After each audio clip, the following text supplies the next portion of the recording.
ZEE5 ಇರುವಾಗ ನೀವು ನಿಮ್ಮ ನೆಚ್ಚಿನ ಶೋಗಳನ್ನ ಎಂದಿಗೂ ಮಿಸ್ ಮಾಡಿಕೊಳ್ಳುವುದಿಲ್ಲ. ಅದು ಸಂಪೂರ್ಣ ಉಚಿತವಾಗಿ. ರಾಮಣ್ಣ, ರಾಮಣ್ಣ, ಮಲ್ಲಿ ಅಕ್ಕರೆ ಏನಾದ್ರೂ ಬೇಕಿತ್ತಾ? ರಾಮಣ್ಣನ ಹುಡುಕ್ತಿದ್ಯಾ? ಏನಿಲ್ಲ ಅಕ್ಕರೆ, ಇವತ್ತು ರಾತ್ರಿ ಊಟಕ್ಕೆ ಅವ್ರಿಗೋಸ್ಕರ ಪ್ರಾನ್ ಗೀ ರೋಸ್ಟ್ ಮಾಡಕ್ ಹೇಳಿದ್ದೆ. ಅದನ್ನ ಬೇಡ ಅಂತ ಹೇಳ್ಬೇಕಾಗಿತ್ತು. ಬೇಡನಾ? ಯಾಕೆ? ಏನಿಲ್ಲ, ಅವರು ಇವತ್ತು ರಾತ್ರಿ ಊಟಕ್ಕೆ ಇಲ್ಲಿ ಇರಲ್ವಂತೆ, ಪಾರ್ಟಿಗೆ ಹೋಗ್ತಾವ್ರಂತೆ. ಓ, ಪಾರ್ಟಿಗಾ? ನಿನ್ನನ್ ಕರ್ದಿಲ್ವಾ? ಇಲ್ಲ, ಕರೆದ್ರು. ಆದ್ರೆ ಈ ಹೊಟ್ಟೆ ಇಟ್ಕೊಂಡು ಹೆಂಗೋಗೋಣ ಅಂತ ನಾನು ಬರಲ್ಲ ಅಂದ್ಬಿಟ್ಟೆ. ಮಲ್ಲಿ, ಮನೇಲೆ ಇದ್ದು ಬೋರ್ ಆಗಲ್ವಾ? ಸ್ವಲ್ಪ ಆಚೆ ಹೋಗು, ಜನಗಳ ಜೊತೆ ಬೆರೆಯೋ ಅಭ್ಯಾಸ ಮಾಡ್ಕೋ. ಜಯದೇವ್ ಅವ್ರ ಫ್ರೆಂಡ್ಸ್ ಯಾರು ಅಂತ ತಿಳ್ಕೊ, ಅದೆಲ್ಲ ನಿನ್ಗೆ ಗೊತ್ತಿರ್ಬೇಕು. ಅದು ಬಿಟ್ಟು 3 ಹೊತ್ತು ಅಕರೆ ಅಕರೆ ಅಂತ ನನ್ ಸುತ್ತ ಪ್ರದಕ್ಷಿಣೆ ಹಾಕ್ತಿದ್ರೆ ನಿಂಗೇನ್ ಸಿಗುತ್ತೆ? ಹಂಗಂತೀರಾ? ಮತ್ತೆ ನೋಡು ಮಲ್ಲಿ, ಹೆಂಡತಿ ಆದವಳು ಗಂಡನ ಜೊತೆ ಸಾಧ್ಯವಾದಷ್ಟು ಹೆಚ್ಚು ಸಮಯನ ಕಳಿಬೇಕು. ಒಳ್ಳೆ ಒಳ್ಳೆ ಮೂಮೆಂಟ್ಸ್ನ ಕ್ರಿಯೇಟ್ ಮಾಡಬೇಕು, ಎಂಜಾಯ್ ಮಾಡಬೇಕು. ಆಗ್ಲೇ ಗಂಡ ಹೆಂಡತಿ ಬಾಂಡು ಇನ್ನೂ ಸ್ಟ್ರಾಂಗ್ ಆಗೋದು. ಮತ್ತೆ ಆವಾಗಲೇ ಬರಲ್ಲ ಅಂದ್ಬಿಟ್ಟೆ. ಇವಾಗ ಮತ್ತೆ ಬರ್ತೀನಿ ಅಂದ್ರೆ ಅವ್ರು ಏನು ಅನ್ಕೊಂತಾರೆ? ಏನಿದೆ ಹೀಗೆ ಕೇಳ್ತಿದ್ಯಾ? ಗಂಡ ಹೆಂಡತಿ ಮಧ್ಯೆ ಏನ್ ಫಾರ್ಮಾಲಿಟೀಸು? ಆಗ ಬರಕ್ ಮನ್ಸಿರಿಲ್ಲ, ಈಗ ಬರ್ತಿದ್ದೀನಿ ಅಂತ ಹೇಳು. ಅವ್ರೇ ನಿನ್ನ ಕರ್ಕೊಂಡು ಹೋಗಲ್ವಾ? ಖುಷಿಯಾಗಿ ಕರ್ಕೊಂಡು ಹೋಗ್ತಾರೆ. ಅಲ್ಲ ಅಕ್ಕರೆ, ಅದು ಅಲ್ಲನೂ ಅಲ್ಲ ಬೆಲ್ಲನೂ ಅಲ್ಲ, ನೀನು ಹೋಗ್ತಿದ್ಯಾ, ಹೋಗ್ಲೇಬೇಕು. ಅರ್ಥ ಆಯ್ತಾ? ಸರಿ ಅಕ್ಕರೆ, ನೀವು ಇಷ್ಟೊಂದು ಹೇಳ್ತಿದ್ದೀರಾ ಅಂದ್ರೆ ನಾನು ಹೋಯ್ತೀನಿ. ಎಷ್ಟೇ ಆದ್ರೂ ನೀವು ನಾನು ಒಳ್ಳೇದಕ್ಕೆ ಅಲ್ವಾ ಹೇಳೋದು? ಸದ್ಯ ಈಗಾದ್ರೂ ಅದು ಅರ್ಥ ಆಯ್ತಲ್ಲ ಮಲ್ಲಿ ನಿಂಗೆ? ಮಲಿ ರೀ, ಹೊರಡ್ತೀನಿ, ಟೈಮ್ ಆಯ್ತು. ಅದಕ್ಕೆ I am going for a party. I leave. ರೀ, ಮತ್ತೆ ನಾನು ಪಾರ್ಟಿಗೆ ಬರ್ತೀನಿ, ನನ್ನ ಕರ್ಕೊಂಡೋಗ್ರಿ. ಆವಾಗಲೇ ಕೇಳಿದಕ್ಕೆ ಬರಲ್ಲ ಅಂದಿಲ್ಲ ಮಲ್ಲಿ. ಆವಾಗಲೂ ಹೇಳ್ದೆ ಬರಲ್ಲ ಅಂತ, ಇವಾಗ ಬರ್ತೀನಿ ಅಂತ ಹೇಳ್ತಿದ್ದೀನಲ್ಲ, ಕರ್ಕೊಂಡೋಗ್ರಿ. ಇಟ್ಸ್ ಓಕೆ, ಆಯ್ತು ಬಾ, ಅದರಲ್ಲೇನಿದೆ. ಅದಕ್ಕೆ ಹೇಳೋದು ಮಲ್ಲಿ, ಗಂಡನ ಮಾತು ಕೇಳಬೇಕು ಅಂತ. ನಾನು ಹೇಳೋದು ನಿನ್ನ ನೋಡೋದಕ್ಕೇನೆ ಅಲ್ವಾ? ಗಿಣಿಗಾಡ್ದಾಗ ಹೇಳಿದೆ ಅದಕ್ಕೆ ನಾನು, ಬಾ ಮಲ್ಲಿ, ಚೇಂಜ್ ಅನ್ಸುತ್ತೆ, ನಿನಗೂ ಒಂದಷ್ಟು ಜನ ಪರಿಚಯ ಆಗ್ತಾರೆ, ಖುಷಿ ಆಗುತ್ತೆ ಅಂತ. ಬಟ್ ಒಪ್ಪಿರಲಿಲ್ಲ. ನೀವು ಹೇಳಿ ಒಪ್ಸಿದ್ರಿ ಅನ್ಸುತ್ತೆ. ಇಟ್ಸ್ ಓಕೆ, ಹೋಗು ಮಲ್ಲಿ, ರೆಡಿ ಆಗ್ಬಾ, ನಾನು ವೇಟ್ ಮಾಡ್ತಾ ಇರ್ತೀನಿ. ಖುಷಿಯಾಗಿದ್ದಾಳೆ.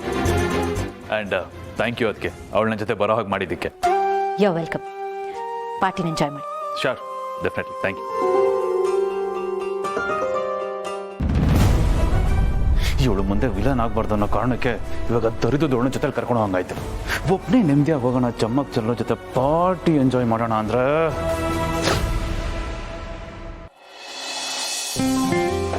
ಸಾರಿ ಮಾವ, ಲೇಟ್ ಆಗೋಯ್ತು. ಅತ್ತೆ, ಇದು ಟ್ಯಾಬ್ಲೆಟ್ ತಗೊಳ್ಳಿ. ಅಯ್ಯೋ ಕಂದ, ನೋಡು, ಈಗ ನಂಗೆ ಸ್ವಲ್ಪ ವಾಸಿ ಅಂತಾನೆ ಅನ್ನಿಸ್ತಾ ಇದೆ. ಟ್ಯಾಬ್ಲೆಟ್ ಎಲ್ಲ ಏನು ಬೇಡ, ನಂಗೆ ಸ್ವಲ್ಪ ರೆಸ್ಟ್ ತಗೊಂಡ್ರೆ ಎಲ್ಲ ಸರಿ ಹೊರಟೋಗುತ್ತೆ. ಟ್ಯಾಬ್ಲೆಟ್ ತಗೊಳ್ಳಿಲ್ಲ ಅಂದ್ರೆ ಹೇಗತ್ತೆ ಸರಿ ಹೋಗುತ್ತೆ? ಪ್ಲೀಸ್ ಅತ್ತೆ, ಟ್ಯಾಬ್ಲೆಟ್ ತಗೊಳ್ಳಿ. ನೋಡು ಪುಟ್ಟಿ, ನೀನು ನಂಗೆ ಏನಾದರೂ ಮಾಡಲೇಬೇಕು ಅಂತಿದ್ರೆ ಬಿಸಿ ಬಿಸಿ ಸ್ಟ್ರಾಂಗ್ ಆಗಿ ಒಂದು ಕಾಫಿ ಮಾಡ್ಕೊಂಬ ಸಾಕು. ಯಾಕತ್ತೆ ಹೀಗೆ ಹಠ ಮಾಡ್ತಿದ್ದೀರಾ? ಹುಷಾರಿಲ್ದಾಗ ಯಾರಾದ್ರೂ ಕಾಫಿ ಕುಡಿತಾರಾ? ನೋಡಿ ಮಾವ, ಕಾಫಿ ಬೇಕಂತೆ, ಅದು ಸ್ಟ್ರಾಂಗ್ ಕಾಫಿ. ಅದೆಲ್ಲ ಮುಟ್ಟೋ ಹಾಗೆ ಇಲ್ಲ. ಡಾಕ್ಟರ್ ಸ್ಟ್ರಿಕ್ಟ್ ಆಗಿ ಹೇಳಿದ್ದಾರೆ, ಇಡ್ಲಿ ಅಥವಾ ಗಂಜಿ ಈ ತರ ಲೈಟ್ ಫುಡ್ ತಗೋಬೇಕು ಅಂತ. ಇವಾಗ ಟ್ಯಾಬ್ಲೆಟ್ ತಗೊಳ್ಳಿ, ಆಮೇಲೆ ಗಂಜಿ ಮಾಡ್ಕೊಡ್ತೀನಿ. ನೋಡ್ಕಂದ, ನಂಗೆ ಟ್ಯಾಬ್ಲೆಟ್ ಬೇಡ, ತುಂಬ ಅಸಹ್ಯ ಅನ್ಸುತ್ತೆ. ವಾಕಕ್ಕೆ ಬಂದ ಆಮೇಲೆ ವಾಂತಿ ಗಿಂತಿ ಆಗ್ಬಿಟ್ರೆ ಪ್ಲೀಸ್ ಬೇಡ. ಮಂದಾಕಿನಿ, ಯಾಕೆ ಹೀಗೆ ಚಿಕ್ಕ ಮಕ್ಕಳ ತರ ಆಡ್ತಿದ್ಯಾ? ಪಾಪ ಅವಳು ಆಫೀಸ್ಗೆ ಹೋಗದೆ ನಿನ್ನ ಸೇವೆ ಮಾಡಕ್ ನಿಂತಿಯಾಳೆ, ನೀನ್ ನೋಡಿದ್ರೆ ಟ್ಯಾಬ್ಲೆಟ್ ತೊಳಕ್ ಹಿಂಗ್ ಆಡ್ತಿದ್ಯಲ್ಲ. ಪ್ಲೀಸ್ ಅತ್ತೆ, ನನ್ಗೋಸ್ಕರ ತಗೊಳ್ಳಿ. ವಾಂತಿ ಬಂದ್ರೆ ಇಟ್ಸ್ ಓಕೆ, ಅದನ್ನ ಆಮೇಲೆ ನೋಡ್ಕೊಳ್ಳೋಣ. ಪ್ಲೀಸ್ ಅತ್ತೆ, ಟ್ಯಾಬ್ಲೆಟ್ ತಗೊಳ್ಳಿ. ಬೇಡ ರೀ, ನಾನು ಸರಿ ಹೋಗ್ತೀನಿ, ಸ್ವಲ್ಪ ರೆಸ್ಟ್ ತಗೊಂಡ್ರೆ ಸಾಕು. ತಗೊಳ್ಳಿ, ನನ್ಗೋಸ್ಕರ ಅತ್ತೆ, ಪ್ಲೀಸ್ ಪ್ಲೀಸ್ ಪ್ಲೀಸ್ ತಗೊಳ್ಳೇಬೇಕಾ? ತಗೊಳ್ಳೇಬೇಕು.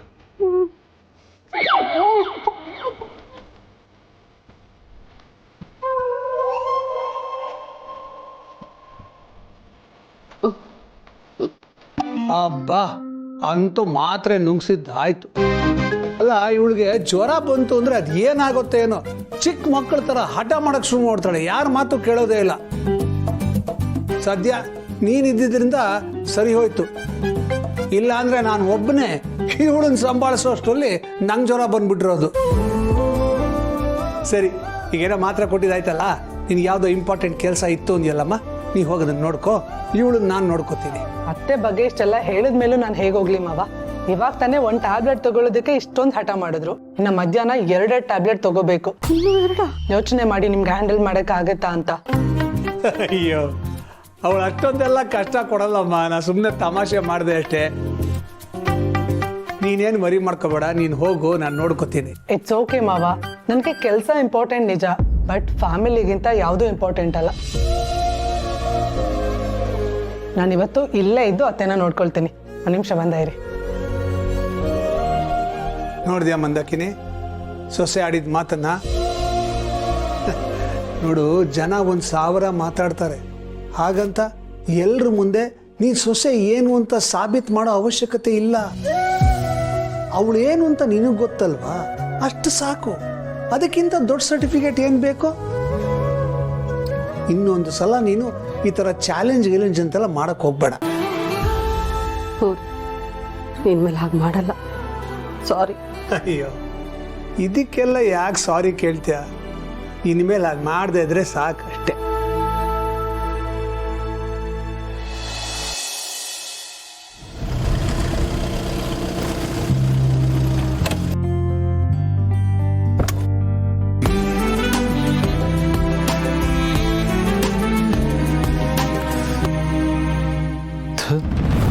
ಲಾಸ್ಟ್ ಮೂಮೆಂಟಲ್ಲಿ ಆ ಭೂಮಿಕಾ ಇವಳನ್ನ ತಗಲಾಕ್ಬಿಟ್ಲು.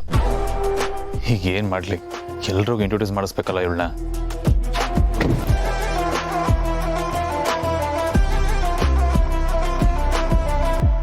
Happy birthday Diya. Thank you.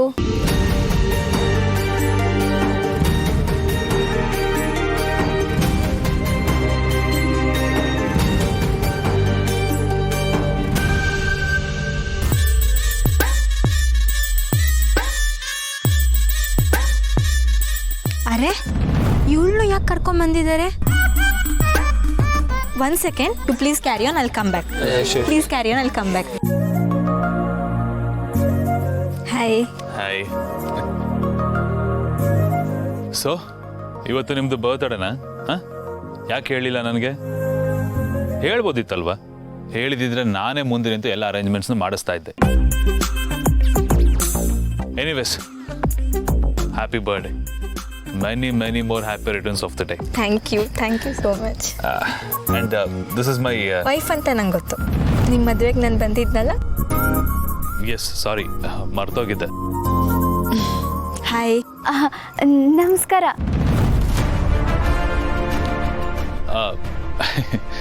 She is quite traditional, you know.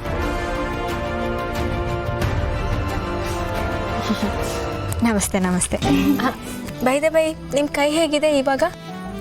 Yeah, it's cured. ಎಲ್ಲ ಫೈನ್, ಪರವಾಗಿಲ್ಲ, ಏನಿಲ್ಲ.